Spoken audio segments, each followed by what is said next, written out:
is Elisan, and welcome to another wonderful episode of the Startup Celebrity Show. I'm the founder of the Spiritual Entrepreneurs, the thriving Facebook group that's hosting more than 17,000 members from around the world. And today, of course, we have our member with us, and she's a very unique and special person because, you know, a lot of us, a lot of entrepreneurs, not even entrepreneurs, a lot of people are governed or, you know, have this fear thing that stops them from moving forward. And, the biggest fear, I think, the first is the fear of death, and the second is actually public speaking. So today I have this lady who actually came back from death. And so if you have any questions about death, and after watching this, I hope that you would actually not be afraid of death so that you can actually fulfill your potential. All right, so today we have Cherie Aimée with us. She is the number one best-selling author and speaker, and of course, like what I said, a near-death experience survivor. She's the founder of Sexy Heart Warriors, a lifestyle brand helping women with chronic heart disease, of course, and heart failure.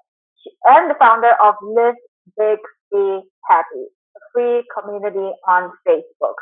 So without further ado, we will introduce and warmly welcome Cherie Aimée. Hi, how are you? Yay. Thank you so much. I'm so excited to be here. Thank you so much, Elise, for having me on the show. I'm really, really grateful for this opportunity. Thank you. So thank you for dying on our behalf. Right? You're welcome. So I have so many questions on death because, the nearest death experience that I've come across personally is through past life regression. Oh, right. Right? Okay. Yeah. So that's like the nearest, but you're still alive. Yes. Right? So how did you see angels? Did you speak to God? And what was that like? Did you really walk through that tunnel? Yeah. Yeah. All the typical things you usually hear about, right? And passing. Right. Yeah. Well, it's very interesting because the tunnel, the light, all those things you kind of hear about, right, in movies or just stories passed down. There's actually a reason for that, and there's studies. There's actually whole research centers, foundations that actually study our stories from all over the world, and they compare them, and there is similarities throughout all of our stories, which is where you get stuff like that, which is where, people say, oh, did you see the tunnel? Did you see the light? It is because there is a certain commonality across all of our near-death stories, which is why it's so fascinating and why I always try to say to people, keep an open mind. Because whether you believe in the near-death experience or phenomena or not, you cannot deny that all of our stories literally fall into a certain category, a certain framework where maybe our stories are slightly different, but there's key things that show up. And so the light is one of them. So to answer your question directly, yes, I actually experienced all of those things and more in my story. My story is extremely in-depth. I remember vividly, right down to the color, the sounds, the speed, time, whether I was in my body, out of my body, who was with me. I remember everything of my journey into the afterlife, and it went on for what felt like an eternity, a very, very long time. But when I first crossed over, which is right when I flatlined, I was in the emergency room, and when I walked into the light. It's kind of like sometimes it plays out differently for different near-death survivors. For me, it played out a couple of different ways. It played out one where I was actually on the beach, and I knew I had died, and I was on the beach of my hometown here in the U.S. How do you know you have died?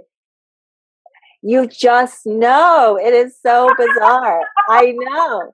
It is. I'm telling you, that to me is one of the most fascinating parts about my story is as soon as I crossed over, quote unquote, I knew it. You just know. You know exactly where you Oh, are. I'm having the chills. I'm sorry, but I have another Yeah. question, right? Like, so, Yeah. in, like ghosts, right? Like the Yeah. purgatory, and you feel it, the entities. Yes. Down past life, I was very afraid of ghosts before I actually did past life. But now Yeah. that I know the truth, it's just simply souls without the body, and sometimes they don't even know they are alive. So Yeah. help me get rid of this fear even more. Fear. Like, do they know that they're alive? I mean, do they know that they're gone? Why is it they're around on this like third dimension? Why don't they want to go over the light? Yeah. Well, first of all, honestly, I was terrified of paranormal stuff my whole life as well. And let me tell you, paranormal story. right, exactly. And let me just tell you, that paranormal stuff, I really honestly myself, I separate it from what I experienced. It doesn't even do it justice. And quite honestly, it's kind of an insult to what we experience because the ghost stories, all of that scary stuff is not what it's like in the afterlife. It's not. I'm having the chills. Oh my God. Yeah. I mean, a lot of that stuff is just fabricated stuff or it's just taken to a level of fear. What's the purpose of that? Like literally, what is the purpose of bringing fear into something that's so beautiful, such as the concept that there even is different dimensions in this universe? Why bring it to the level of fear? All right, because and I can go on and on. I don't know how deep you want me to go, but if the world, I know. We have a spiritual community. Come on, we can take it. Right. Exactly. Seriously. Yeah, I mean, if what we put out into the world, if the world is really a reflection of who we are in our own inner world, right? As above, so below, and all the phrases that we use. If we honestly believe that, then the stories that we're generating based on fear, what is that saying about the person telling it? What does that say about the person seeing it or experiencing it? You can't have either way, right? You can't have stories of fear and then be over here in the spiritual community talking about love and light, right? They don't make sense. And so that's number one, is what I experienced in the afterlife is nothing like any poltergeist, any paranormal stuff that you have ever seen growing up. So don't even relate it to that. Amen. Thank you for that. You're welcome. Yeah. Yeah. Let's clear that right up. So there's no such thing. So the thing is, all the ghosts and all the headless people, headless heads flying around is it's just fabricated. It's not true. That I don't know what that is. I'm not even going to label it because I don't know what that is. And all I know is that stuff terrified me my whole life. But what I experienced in the afterlife still to this day brings me comfort. It brings me safety in my present world. This is why I share my message. I used to have people when I first kind of came out on the scene and started sharing my story, I would get little hecklers being like, why are we talking about the afterlife? I want to talk about living in the present now. I'm like, I am talking about living in the present now. I'm trying to help you guys move past your fears. So you can no longer be afraid of death. So you can start living. You know what I mean? Right. And I think all of those things, I think the paranormal stuff, I think the concept of death, just the conversation alone scares the crap out of everybody. Yeah. Why do you think that? Because it's the unknown, right? Don't we always fear the unknown? Right. Right. Right? It's as simple as that. We don't know that. We don't understand it. Let's fear Yeah. it. So true. Yeah. I think that just comes Like into that. fear, like the fear of death is the biggest fear amongst all of us. So if we take that away, then you can actually live in the moment right now and live your life. So what's Yes. after death? I think that's your message, right? To let people know there's nothing scary after death, so that you can live Yeah. in the moment and have a peace of mind. So what's after Yeah. death? What did you see? Well, first of all, there's no death. There's no death. Like the soul doesn't die. So I keep telling people, it's still gonna go. Don't think that you can like behave all crazy and that you can just clean it all up once you die, right? Like everything you're doing now is going with you. You know, be a good person now, be a kind person, be a loving person, right? Open up your heart. You know, don't close down your heart, because all of that is going to go with you. It's going to stay attached to your soul, to your being. So they are related. It is not a separate little step that you don't need to worry about until the time comes. It's something that you need to be aware of now, so you can live your most expansive life now in the present moment. And to realize that so many of our fears, so many of our doubts, our shame, our worries are not even real. They're not even real. I mean, think about it. Like, if you really just think about it for a second, if there is no death, what are we ashamed about? I mean, you're going to hold on to shame for thousands and thousands and thousands and thousands of years, right? Because of one thing that happened maybe on one day, or maybe, like, you know what I'm saying? In the grand scheme of what I witnessed to be this magnificent, powerful, huge presence of reality, the real reality. This reality, for me, is like this big. That's why when people see me online, they always say, you have so much courage. You come out with so much courage. I'm just living my expansiveness because I know the world is not this small. Right? Like I'm bigger than my brain is telling me. I'm bigger than my one feeling of shame because of one relationship with one person. My essence is bigger than that. Right? Right. And so because I died, because I was able to witness it with my eyes, witness it with my senses, witness it with my soul, the expansiveness of the real reality. I'm back here and I'm walking on this planet with everybody, like holding each other's hands, but I'm living a completely different world. So do you feel different from before you died? Like before and after, do you literally feel like Yes. shift? Yes. I'm before you died, did you have a lot of fear?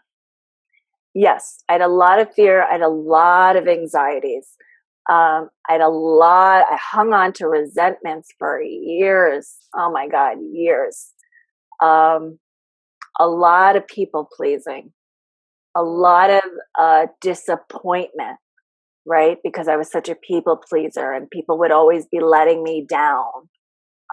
It's almost like I walked around just giving my power away, just giving it away, never replenishing it, just giving it away to others to make others happy.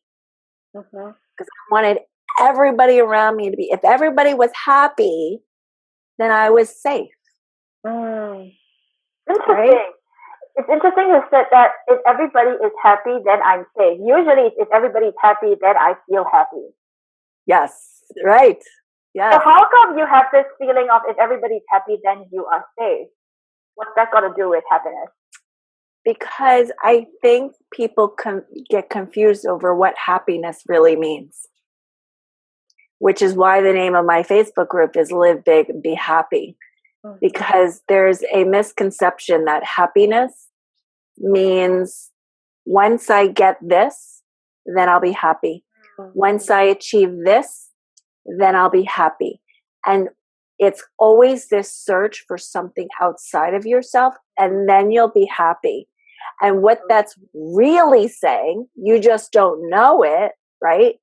What it's really saying, if you were to get honest with yourself and do serious deep soul work, you're really just saying, if I get that, then my world will be safe. And that makes me happy, right? When I get married, then I'll be happy. When I get married, then I'll be safe. So it's the same thing with the entrepreneur world. When I get the money, then I will do this. When I get my first client, then I will quit my job. Right. Exactly. And it's all, at the end of the day, it's all really because we want so badly as humans to feel safe. But we don't realize, and you were asking me about the biggest shift. The biggest shift in me that gives me the power of everything from love, relationships, dealing with finances, right? No longer putting a limit to my finances. The biggest shift is I'm no longer looking for this safety net outside of myself. It's in me. I already know it's in me. And when it's in you, you're complete. It's only when you're looking for something outside, then you feel you're incomplete. Yes. When you feel like you say you have everything within yourself, then you don't need friends. I mean, you know what I mean? You don't need that man. You don't need anything but you and you yourself. Yes. So I have another question, right? So there's obviously a shift and there's a before and after. Yeah. So what about the people around you? Did they feel the shift and how was their reaction? Did they accept you or did they like deny you? How was that working out for you? There's pretty much a whole new crew around me now. Yeah, that's going to happen with that massive of a shift. It's, and you know, did that include family as well? Because family is like the biggest naysayer sometimes. Yes, absolutely. And this was literally, I mean, this wasn't even that long ago. So, and the moment I really fully stepped into the power, since my afterlife, which really was last year after my heart transplant, that is when the remaining anybody left in me either came with me or they were out. There wasn't even a choice. I just stepped into my most expansive self and nobody else fit in to that scene. I didn't have to do anything. They just disappeared. Right. So you know the truth, and I know I hear this a lot from women, especially in the spiritual community. How come friends are no longer my friends? How come I'm leaving friends aside? So what do you have to say to them? Well, this is what I did, and this is what I tell all my clients as well. You know, it's not easy, whether you are doing a big shift in your life, whether you're, I mean, you probably know this too, whether you're upgrading in your business, right? I've learned this myself. Every time you upgrade in your business, you got to go through it all over again. Right? People are going to be jealous because you're making just a little bit more money. So I did it the way, and this is what I recommend, is go through it in a way that you feel good about it yourself and you have no regrets. All right, be the bigger person. And what I tell all of my clients is just come out and be honest. And this is exactly what I did 1 year ago. I had just gotten out from my heart transplant, had complications, couldn't walk, couldn't feed myself, and I was a wreck. I was like, I went to a good school. I did all these things for my life. I was CEO of my own digital tech firm. I just went through a tragedy, lost it all. Where the heck is my life now? And now I'm sitting in my bedroom disabled, right? And I had hit the lowest of low. This was now the second time on life support, the second time full body rehabilitation. I had had enough. I had hit rock bottom. I was broken physically, mentally, emotionally. I was done. And after like you shouldn't even be alive, right? Like you shouldn't even be alive. No, I should not even be alive. Yeah, we should not even be talking right now at all. But you are. But we are. But we are. I switched dimensions and we are. So actually, before you go on, did you make a choice? Like, yes. God gave you a choice. You could either your body or you could continue. Did you have that choice? Yeah, in the afterlife, I did. I was given a choice to come back. Why did you want to come back? It's like, I'm saying, I'm going to be done, man. I'm just like, that's it. That's so much pain. It is. Like, why did you choose to come back? I did. My initial, when I first got there, I said I didn't want to go back. I said I didn't want to come back. I was very firm with that. I knew it. I don't want to come back. For whatever reason, the beings I was with gave me time to think about the decision. And, and through, a whole bunch of things that happened, they took me through my life. A coaching session with the beings, didn't you? Yes, right? Exactly, right? A coaching session. I love it. I love it. And it's really funny because those same beings, I actually still tap into them when I need help. This is why, again, it's like our spirit guides, right? Yes. But literally, it's like, I met them. I met them in heaven. Right? So, but yeah, like I literally, when I finally decided enough is enough, I went to everybody individually in my life and I said, somehow I need another miracle to repair this body that is physically broken. I am emotionally a wreck. I have no finances. You're set. You've got this. You've got that. The only way for this miracle to take place is for me to finally apply all the whole Louise Hay, Wayne Dyer, everything that you keep reading every day. I need to apply it 110% without fail, without stopping. I need to submerge my entire body, my essence, my mind in nothing but high vibrational energy. I'm doing an experiment on my body. And I said, somehow this body needs to miraculously heal after the devastation it went through, which means no complaining, no coming to me and complaining. I'm not the girl anymore. I'm not Miss Fix-It. I am taking care of me for this next year.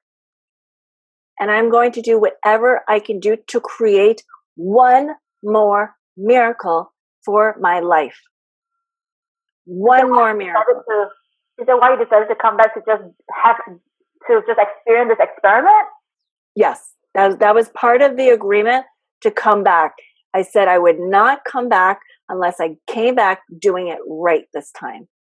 So interesting. You talked about agreement, and in the physical community, we always talk about soul agreement. Yeah. Right? So, literally, that agreement is between you and you. Yes. This one was with me. This was with me and myself, and literally saying to the guides, that is the only condition I will go back. So when you actually came back, did you feel the pain in your physical body? Of what? Transplant and like that. Oh my God! Yeah, I still have it. Yes. Are you kidding me? That has been part of my healing. I mean, I can't even describe to you when I first died 6 years ago. I woke up on life support, Elise. I was on life support for 3 months. They didn't know if I would survive. I woke up to hell. You better believe that for those 3 months, I was pissed off that they saved me. Okay. Seriously. Mm-hmm. Seriously. Because if you think about it, then after I finally got out of the hospital for 4 months, I spent 5 years hooked up to a portable life support. Wow. You are just seeing me now after 6 years of being on life support. So here's the thing, right? If you are complaining that you have no money right now, that you're broken, blah, blah, blah, blah, blah, and like whatever situation you're in, you are not at the worst. And you don't want to be at the worst because this is the worst. Exactly. Right? And you talked about hell. I know in the Catholic religion there's this hell and this condemnation and this judgment day. Is there ever a judgment day? Because I believe there's no judgment day because God is good, right? I mean, if He doesn't want us to judge, then why should He judge us? Yeah. Well, I kind of laugh because I'm like, Judgment Day is in your head, like you are your Judgment Day. Like, don't worry, that day is gonna come, and it's gonna be like when you're at the entrance, shall we say, not the end. At the entrance, you are your judgment. Amen. And that's so comforting. And the thing is, when you are not living your purpose, I mean, throw aside being a bad person, throw aside being the murderers, all that stuff, whatever, right? They're going to face that. Like, they're going to deal with that. Trust me. All right. But I'm talking to the people like in the community, the spiritual, heart-centered community, the ones that have so much love in their heart, have so much to give others, but aren't making any money. Guess what? When you're not making any money, you're not taking care of yourself. Oh. And if you're not taking care of yourself, you're dishonoring God. Thank you. And guess what? There's no difference in weight. Whether you are, like, this is the hardest thing that I don't know if people are going to freak out by me saying this, but this is a really powerful thing that is going to be very hard for people to understand. The way you treat yourself holds the same weight to how you treat others when the time comes. And that is what I learned. That is why. The way you treat yourself is the way you treat others. So it holds, holds the same weight. Holds the same weight. In terms of Judgment Day, hell is, it's not a physical place. It is a level of conscious that occurs when you are not living to your highest, most expansive self. When you are not doing that, you are dishonoring your soul, but it's covered up right now in busyness, so you don't even see it. But when you strip away the busyness, why are people alone? Why are people lonely? Why are they depressed? When you strip away the busyness, when you strip away the alcohol, the drugs, the distractions, why are they depressed? Because you're left with yourself, and you're left with how you have been treating yourself. That is where regret comes from. When I always say to people, if you think you're doing others a service by not living your true potential in the name of, I've got to do this for so and so, you're kidding yourself. That level of grief, of suffering, of regret holds so much weight that by the time that moment comes in your life, it is so heavy. The burden is so heavy because you missed this time to do what nature intends for you to do, which is to be a stardust, a particle of energy that has nowhere to go but to expand. Beautiful, beautiful. Literally, then self-betrayal equals hell. Yes, absolutely. Absolutely. It's a very, very powerful message that I came back with that I did not know myself before I died. And that is why my shift is so strong. That is why I can get on social media or get on stage publicly and say whatever and trust that should these 10 people not like it or disappear, it has no reflection on my life because I've got one priority in this lifetime. I can't go out full of regrets. Right. That's it. You know, Cherie, you had a dramatic life in order to find your purpose. So I don't think a lot of us need to go through that. And I know there are a lot of people walking around life, so shit, what's my purpose? Shit, I don't want to die to find my purpose. So what do you have to say to these people? Because you said you have one life and you have a purpose. Yes. Yeah, I get that a lot. A lot of people don't know what their purpose is. And it sounds so cliche. So I hate saying some of these things. But there's nothing to find. There's really, really nothing to find. My purpose found me. All you have to do is show up in the world. Show what does up. showing up means? Like we hear this all the time, right? So what does showing up in the world mean for somebody who's brand new, not in the entrepreneurial scene, wondering, oh my God, shit, I'm a mom, I quit my job, this and that. Yeah. How can I find my purpose? Like I'm not Elise, I'm not Cherie, and I'm not these other amazing ones, I'm not Oprah. But here's Cherie saying, I have one life, I have a purpose. So what if you cannot stand on top of a mountain and scream at the top of the lungs how friggin' awesome you are, you have work to do. Your purpose is not going to get to you until you can stand on top of the mountaintop and scream that. So you going and reading 50,000 books, trying to figure out your passion is a waste of time in my eyes. All you have to do, okay, and this I gotta break it down a little bit more. My mission is not, for example, Sexy Heart Warriors. It is just one of the vehicles that I'm passionate about. Live big, be happy is not my purpose and mission. It's just a vehicle. It's like a brand, right? Right, like a brand. Right.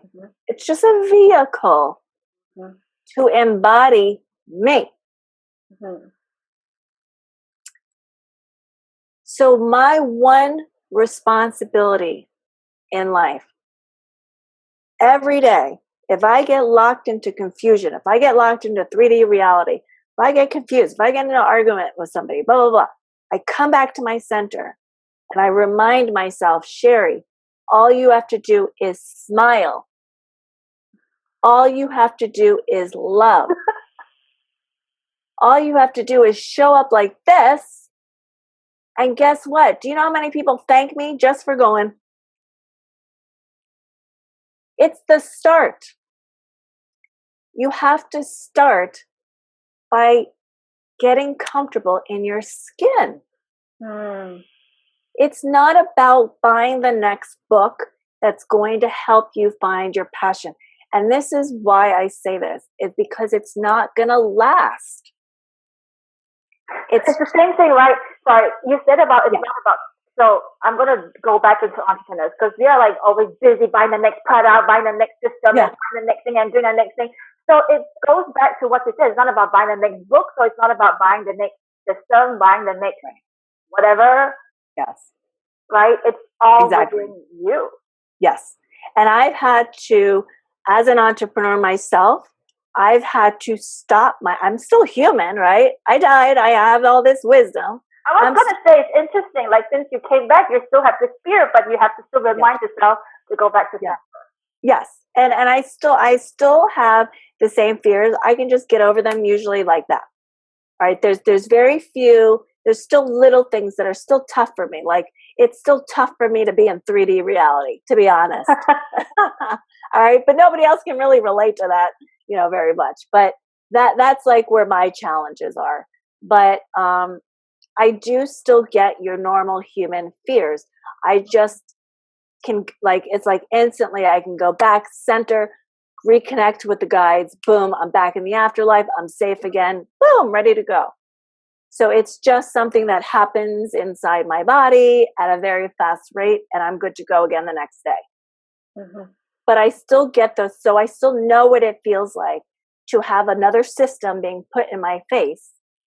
And then what happens is the fear locks in. And I look at my business and I'm like, it's not good enough. I need another system. And it's like the shiny object syndrome, right? We're always looking for something outside of ourselves. Right. And what I have to do is I have to tame it. I have to say, I chose this person or these people to be my mentors. I'm satisfied with that decision. That's locked in. No more running around. That is locked in. It is these two. Unless something goes absolutely haywire, right? It is those two. Focus. And then when it comes to this system, right? You're still going to be experiencing different systems, like as you're networking with people, this and that. Oh my gosh, you can go crazy. And when I have that feeling, I go right back into my center, and I go, Cherie, remember again, what is the one thing you need to worry about on this planet? What is your mission? My mission is to just stay whole. If I'm just staying whole, I don't need anything outside of me. Miracles can just unfold. As long as I'm moving, that's where the action comes in. So in my head, as long as I'm always moving in my business, taking action, taking steps, I call them baby steps, even though they may be really big steps sometimes, right? As long as you have momentum forward. All right, you can't just sit there and meditate and think you're going to get $6 million. Right? You have to have momentum. That's the doing the work. But just as powerful is the power of your soul and your spirit and your love and your essence. Right. And I use both of those. It's masculine, feminine, divine energy in one. Right? Right. And when we combine that, a power unfolds that literally creates miracles for your life and your business. I've seen it. I've witnessed it. I've witnessed it in my own business. So when you say take action, does it have to be strategic action, or it could just be any action as long as you're moving? I think you should kind of know what you're doing. I want to say only because I'm thinking of some people that are always moving, but they're not really moving. They're kind of moving in circles. So let me just reiterate that the movement is forward, meaning you're always gaining something. Something is gaining. There's a momentum. So that's what I mean by movement. But yes, it can be baby steps. That's how I started. I started from... Yeah. This circle could be like the bright shining object syndrome, right? That is going, making you go around. Totally. Yeah. I have to be clear. Yeah, exactly. Yeah. Like, I don't like that kind of movement. Like, I don't want people to assume that that's moving. right? Chasing your own tail. Exactly. That's exactly what it's like. I mean, because then they wonder a year later, why did they get nowhere? Right. True. Right. So I always say, as long, like when that bright, shiny new system comes into play, and I'm like, Cherie, come on now. Like, do you really need another one?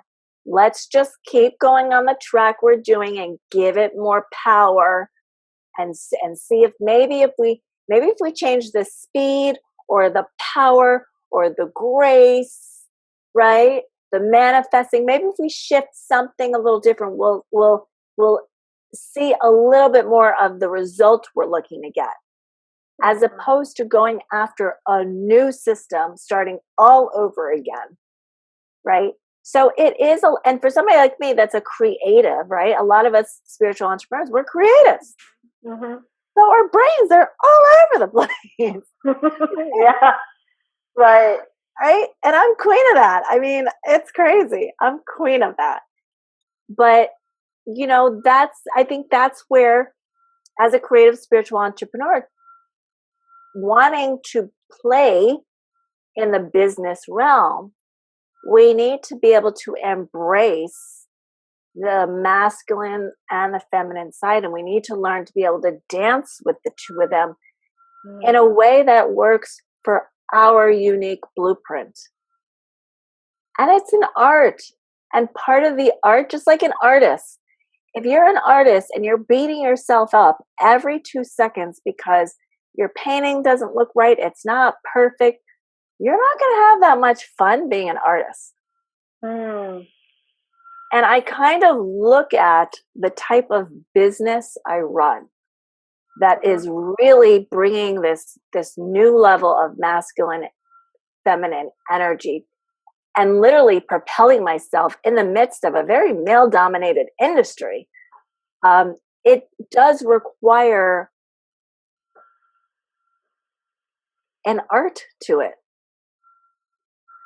Because you want to be spiritual, you want to not deny that loving, heart-centered side of you, but you also don't want the male energetic side of business to be laughing at you, or to not take right, or to not take you seriously, like you can't hold your own. And I have to say, there's a balance for even what I've been able to achieve, to be so on the spiritual side, talking about freaking the afterlife, but yet in the real world, right? Right, in the real world, right? But yet the way I did it was so strategic that I've been able to still gain the level of respect in the business world and still talk about the afterlife out of one side of my mouth. That's not an easy task. It really isn't. I mean, I'm walking with 6 and 7 figure business people, hardcore, masculine energy dominated business people. And I have that respect now. And I think spiritual entrepreneurs should really start to look at that analogy like they are an artist, that their life and their business is a work of art, that we are the pioneers taking business to a whole other level that is more powerful than the existing framework of business. It's very, very powerful. You said something about walking alongside 6 and 7 figure business owners, talking about spirituality, talking about afterlife. I think a lot of people, when I started as a broken healer, I just thought this was just a side thing, a craft, a woo-woo thing. And I think this is really developing yourself, because right now, when I, work on myself, have more self-confidence, then it's just, people just start taking you seriously. So if you're taking your card readings, your healing, like just like this, then of course people are just gonna treat you like, it's exactly business. Because in our spiritual community, a lot of us are healers and card readers, and they just think this is like a side income. But when you start taking your business seriously like a business, then everything would change for you. It can become a real business if you want it to be. So start taking yourself seriously. Absolutely. I think that's excellent, excellent advice. And that, that really is what I did when I came. I actually led with my near-death story because, I teach busting out of obscurity, really just coming out of the shadows in full force and telling the world who you are, right? And I did that. Basically, that's visibility, right? Teaching people to be visible. Yes, to be visible. Absolutely. Yeah. To be visible, not just online, in our own lives, right? And I busted out starting because I wanted to stand out. And I thought, well, there's nobody else around me talking about heaven and the afterlife. That'll sure stand out. But that's what I did. So in comparison to the card readers and, and other entrepreneurs like that, I knew that the only way I could come out and talk in front of a entrepreneurial community, I was talking about business, the only way I could share this level of the afterlife and heaven and my lessons and get respect was to take it so professionally and seriously. And they knew I was not backing down. So true. Otherwise, it could be some kind of Hollywood thing, and you're like, I was just watching this Tyler Henry, and he was interviewing this guy. Okay. I can't remember his name, but he was saying he's skeptical, and he said something because there's so much bullshit in Hollywood, and so you could be taken, Totally. a leaf out of that, because I mean, in the spiritual community, it's easy to talk about this. Of course. We know. But what about the 95% who are not spiritual and like, what? Yes. It was a very big risk that I took. It really was. And I think that's what we are. I think we are just pioneers. And I think the benefits, especially of the community you've created for us here, is that we do have each other, and I think a community is so important as you are tapping into that inner power. You're gathering your strength back. You're taking your power back bit by bit. It wasn't perfect for me when I started. It wasn't perfect, right? But I just started, and I just made the commitment to not give up. And I found that as I kept pushing forward, I just trusted to be able to deal with the issues as they came up. If somebody didn't take me seriously, I just dealt with it as it came up, but I never quit. Because I believe in my story. And it's like, if you want to read cards, if you want to help be a healer, you have to believe that what you're doing makes a difference. And that's everything. It doesn't have to, at that point, it doesn't matter what anybody says. It really doesn't. But it does, I understand it doesn't just start out like that. But if you can start and you have the benefit of a community like this one, that's 17,000, spiritual heart-centered entrepreneurs. What a community, right? If you've got that support, just start. Start somewhere. I didn't know where I was going. I just knew my mission was to show up and be a light with my smile and my love. That's all I knew. Right. It's so interesting you say this. So it's like we think we need to have all the ducks in a row. We need to have this perfect website. We have this, we have that, blah, blah, blah. We need to have this and that and that. But all you need to do is your mission, your mouth, take care of your voice, your chakra. And just say something. Just say something. Don't care if there are nobody watching it. Don't care if there are 10 likes. Don't care if there are no likes. Don't care if there are 10 views. Just show up. Because you don't know these 10 likes or these 10 views. One of them is the one who is meant to hear your message. And we're so obsessed with thousands and thousands of likes. Right? Yes. You're focusing on the wrong stuff. So like what Cherie did, she basically just use her mouth. Use the tools, whatever that's available. Periscope, right? You're a Periscope queen. Use Periscope and then now Facebook Live and then just show up. Just freaking show up. And then everything would be aligned for you. Yes. And it's amazing the power of just when you are in alignment. I am telling you, it's like the universe just conspires on your behalf. But first, you have to get yourself aligned. You have to work on that inner side, but don't work on your inner self in a silo, like by yourself in your room. Don't do that. You're not supposed to work on yourself by yourself. You work on yourself with the world, right? The world is a mirror.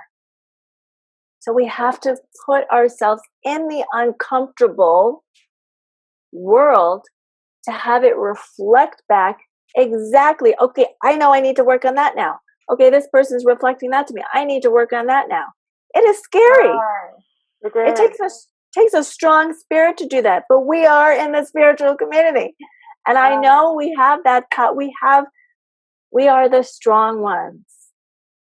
Thank you for saying that. I mean, it's like we are so afraid of what the world says of us, but yet if you shift that perception and allow the world to show you what you need to work at, then you'll stop being angry, you'll stop being sad, you'll stop being depressed, and use it as an ally instead of like an enemy.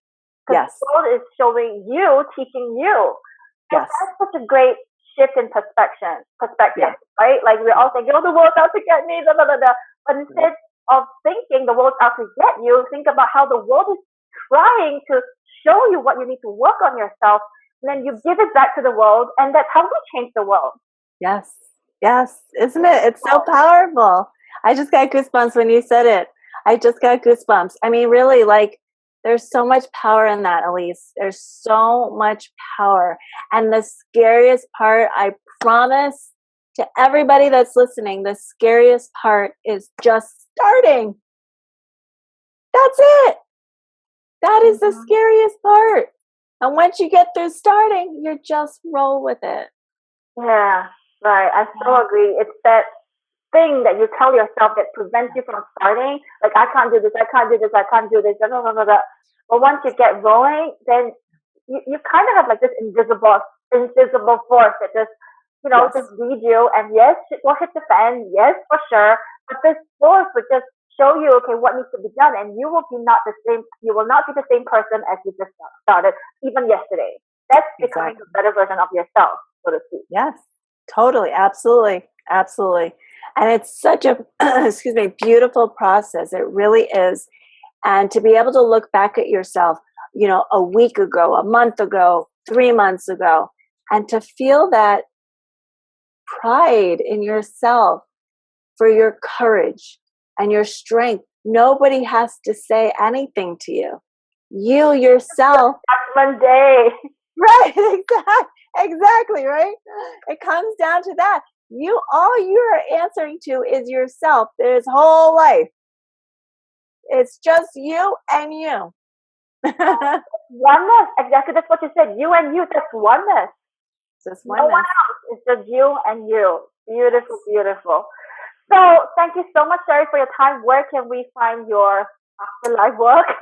Oh my God, there's so much coming. Well, first of all, I'm working on my website right now. So I'm so excited, just like your beautiful redesign. So all of my afterlife stuff, all of that stuff, I would say in the next couple of weeks, are all going to reside on CherieAimée.com, CherieAimee.com. For anybody that wants to actually work one-on-one with me or in one of my programs, they can go to bustingoutofobscurity.com. So awesome. Thank you so much. Yes. So welcome. So now we know the truth about death, then there's really no excuse or whatever needs to be holding you back from living your best life. Because like what Cherie said, that's hell. That's judgment day. If you feel shit about yourself, if you self-betray, that's hell. Because God's not going to judge you. I mean, think about this. If you believe and whatever the Bible said, I mean, take it out of context, right? I mean, I don't think the Bible's out to get you. Right. If God tells you not to judge your neighbor, then why would he judge you? Because you are his neighbor then. It doesn't make sense. And exactly. It's about just the level of consciousness. Yes. Right? Absolutely. So live your best life because you owe it yourself. I always say this, no one's coming to save you. It's only you, and you can do this because look, if Cherie can come back from the dead, and she actually literally chose again. Like, if you're in the spiritual community, we chose to come here. She chose 2 times to come back. Right. I mean, crazy. Like, even I hear myself say this, this is it, it's done. I don't want to go through this again. It's so hard. And I'm sure she was going through that as well. And then again, she chose to come back. I mean, there must be something about this 3D world that is so captivating, right? Yes. So I recently have made a promise to myself, if God has put me here, or rather, if I have chosen to be in this 3D environment, that I want to experience every facade of life. Yes. If you have suffered enough in poverty, now make another decision to choose to experience the full spectrum of abundance, because you are just a choice away. It's a choice. So thank you so much, Cherie. It's so beautiful. I mean, especially the ghost part. Now we all know, like, really insult to the afterlife world. It's a beautiful place there, and it's really here. So thank you so much once again, and thank you for watching this beautiful episode. And I'm pretty sure you have taken a lot away. So now it's your turn to leave us a comment. Let us know. Were you scared of ghosts right now? And what are you going to do with your life right now that you know that death is not death? There's no death, right? So thank you for watching, and I'll catch you on another episode. Thank you. Bye-bye. Bye, everyone. Thank you.